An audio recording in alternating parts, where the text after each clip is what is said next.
Kau ni dah banyak dosa sangat dah ni. Akhirnya 100 orang dia bunuh. Dengan ulama-ulama tu dia bunuh. Assalamualaikum warahmatullahi wabarakatuh.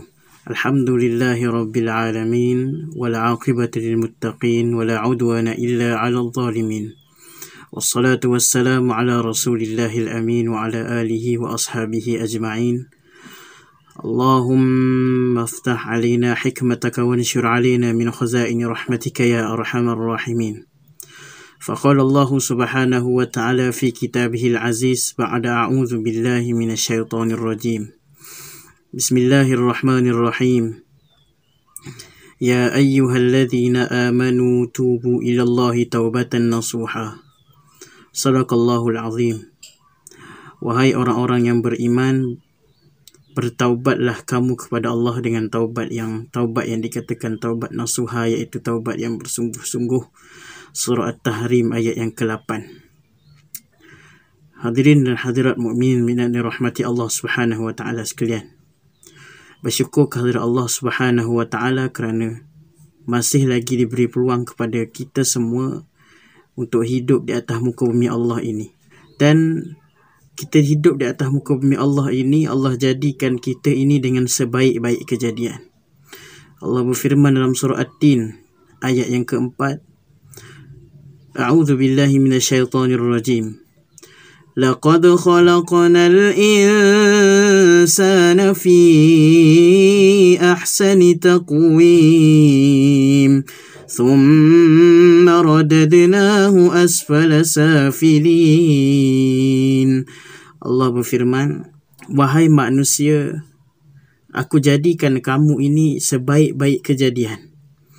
Dan Allah pula memberitahu kepada manusia ini, setelah aku jadikan kamu dengan sebaik-baik kejadian, dan Allah bagi tahu, dan aku angkat kamu sebagai darjatnya yang terendah. Summa radadnahu asfala safilin. Kecuali Allah sebut, illa allazina amanu wa amilus salihati falahum ajrun ghairu mamnun.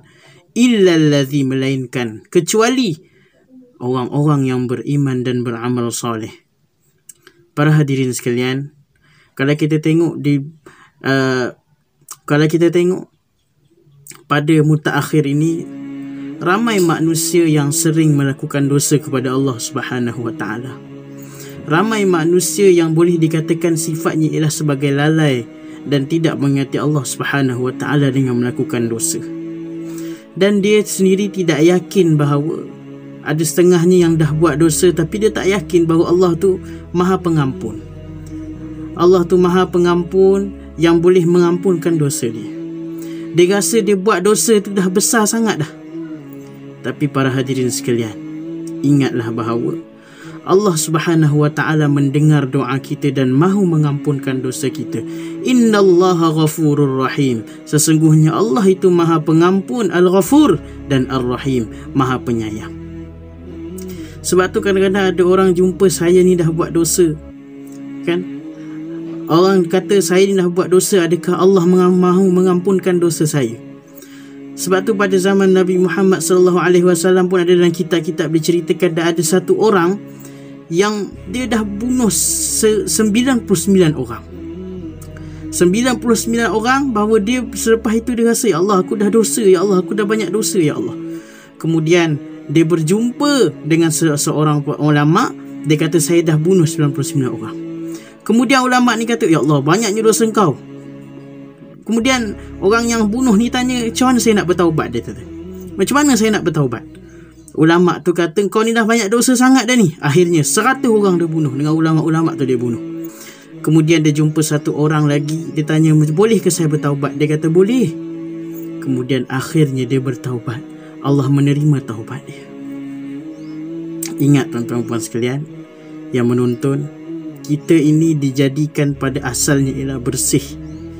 Ya, bersih sangat, umpama suci. Air yang suci, yang jernih di dalam bekas yang kotor, yakni berdebu. Sebab tu dalam satu lagu kan daripada Iklim tu, engkau bagai air yang jernih di dalam bekas yang berdebu. Tengok dia kata macam tu. Kemudian kita ni sebenarnya asalnya ialah kejadian kita ialah jernih, bersih, tapi kerana debu itu dosa-dosa kita. Tuan-tuan puan sekalian, cara keluar daripada dosa, cara keluar daripada semua ni, ingat setiap anak Adam, setiap dijadikan setiap anak Adam ini kullu bani Adam khata'. Setiap anak Adam ni buat kesalahan, tetapi nak keluar daripada kesalahan at-tawwabun, dengan bertaubat kepada Allah. Tadi kita bacakan ayat di mukaddimah tadi, ya ayyuhallazina amanu tubu ilallahi taubatan nasuha, surat Tahrim ayat yang ke-8. Allah sebut lagi dalam Al-Quran juga, kulli ibadiyallazina asrafu wala taqnatu min rahmatillah, wahai hamba aku, ibadahlah pada aku. Dan Allah kata wala taqnatu min rahmatillah, janganlah engkau ni, katanya Allah, berputus asa dengan aku punya rahmat. Minta ampun, kerana Allah ni maha pengampun lagi maha penyayang. Jadi tuan-tuan puan sekalian, ingat kita semua ialah hamba Allah. Hamba Allah, kita kena mengabdikan daripada Allah. Sekiranya kita ada dosa, bertaubatlah kepada Allah Subhanahu wa taala dengan 4 cara. Yang pertama, kita mohon sungguh-sungguh pada Allah. Yang kedua, kita menyesal sungguh-sungguh. Yang ketiganya, kita berazam untuk menekat tidak buat lagi. Yang keempat, kita sungguh-sungguh menemplak diri kita, ya Allah, aku ni berdosa, mohon sungguh-sungguh pada Allah. Itulah 4 cara kita nak bertaubat kepada Allah. Sebab tu disebut taubatan nasuha. Dalam zikir kita biasa lafazkan, Rabbi zidni ilman nafi'a wa wafiqni amalan maqbula wa wahabli rizqan wasi'a. Tu hujung, wa tub alayya taubatan nasuha wa tub alayya taubatan nasuha astaghfirullah rabbal baraya astaghfirullah minal khataya. Ingat tuan-tuan sekalian, jadi sekadar ini saja perkongsian untuk minggu ini. Pakat sama-sama like, share dan subscribe, dan perkongsikan pada rakan-rakan yang supaya dapat mendengar, insya-Allah. Aqul qawli hadza wa astaghfirullahalazim li wa lakum. Assalamualaikum warahmatullahi wabarakatuh.